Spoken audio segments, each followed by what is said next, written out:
নমস্কার বন্ধুরা, কেমন আছেন আপনারা? রোববারের রান্নাঘরের আরেকটি নতুন পর্বে আপনাদের সবাইকে স্বাগত জানিয়ে শুরু করছি আমার আজকের রেসিপি। আজকের পর্বে আমি আপনাদের সাথে শেয়ার করছি বাঙালির অত্যন্ত প্রিয় একটা রেসিপি, কুমড়ো ফুলের বড়া।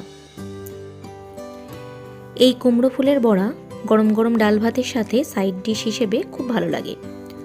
আবার বিকেল বা সন্ধ্যার চা কফির সাথে স্ন্যাক্স হিসেবেও এই কুমড়ো ফুলের বড়া খেতে অসাধারণ। এটা বানানো যেমন সহজ, খেতেও তেমনই ভীষণই ভালো। চলুন তাহলে দেখে নেওয়া যাক এই রেসিপিটা আমি কি করে বানিয়েছি। এখানে আমি 12টা কুমড়ো ফুল নিয়েছি। ফুলগুলো আগে বেছে নিয়ে তারপর আমি ধুয়ে পরিষ্কার করে নেব। প্রথমে ফুলগুলোকে ছাড়িয়ে নেব। কুমড়ো ফুলের বড়ার জন্য লাগবে শুধুমাত্র ফুলের পাপড়ির অংশটা। এর জন্য প্রথমে বৃত্তাংশগুলো বাদ দিয়ে দিচ্ছি। তারপর বৃন্তের ওপর থেকে কেটে নিচ্ছি। এরকমভাবে আপনারা যদি কেটে নেন তাহলে কিন্তু বৃন্তটা সহজেই আলাদা হয়ে যাবে, আর ভিতরের শক্ত ডাঁটির মতো পুংকেশর অংশটাও খুব সহজেই বেরিয়ে আসবে। এইভাবে বৃতি এবং পুংকেশরটা বাদ দিয়ে নিলেই কিন্তু আমাদের কুমড়ো ফুল বড়া ভাজার জন্য একদম রেডি হয়ে যাবে। বৃতি এবং পরাগধানী অংশটা বাদ দিয়ে শুধু পাপড়িটাকেই আমরা এখানে রান্নার জন্য ব্যবহার করব। আপনাদের সুবিধার্থে আমি আর একটা কেটে দেখিয়ে দিচ্ছি।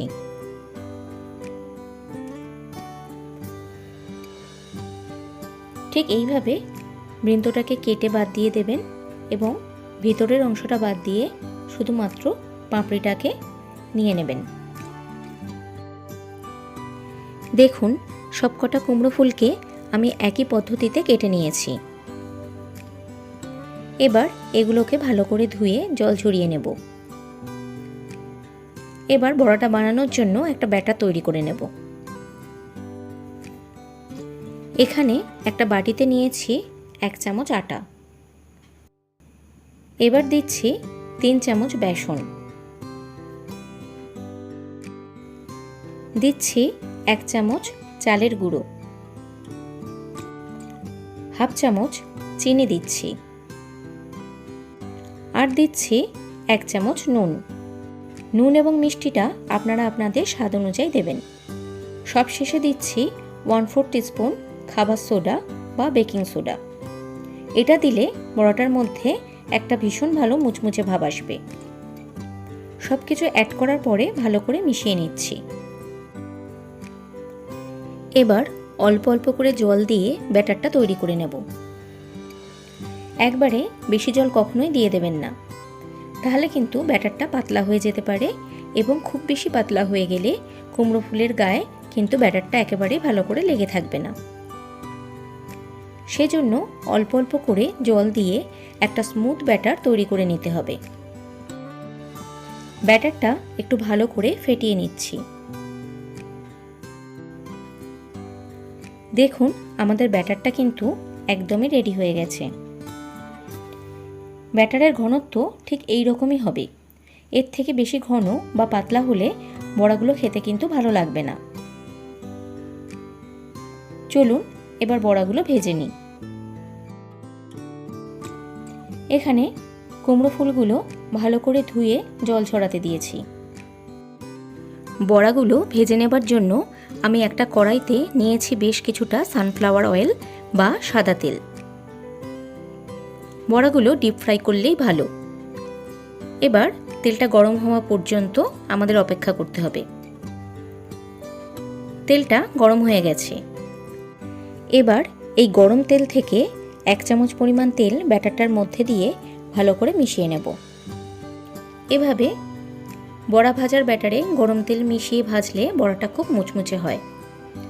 আপনারা যদি আগে কখনো ট্রাই না করে থাকেন তাহলে পরের বার অবশ্যই এই ট্রিক্সটা ফলো করে দেখবেন।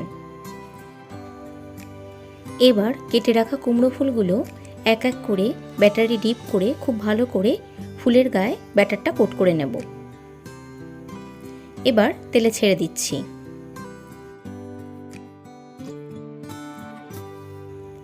যেহেতু কুমড়ো ফুলগুলো একটু বড় আকারের হয়, তাই একসাথে দুটো ফুল ভেজে নিচ্ছি।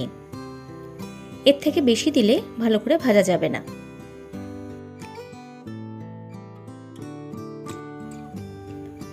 একটা সাইড ভাজা হয়ে এলে উল্টে অপর সাইডটা ভেজে নিতে হবে।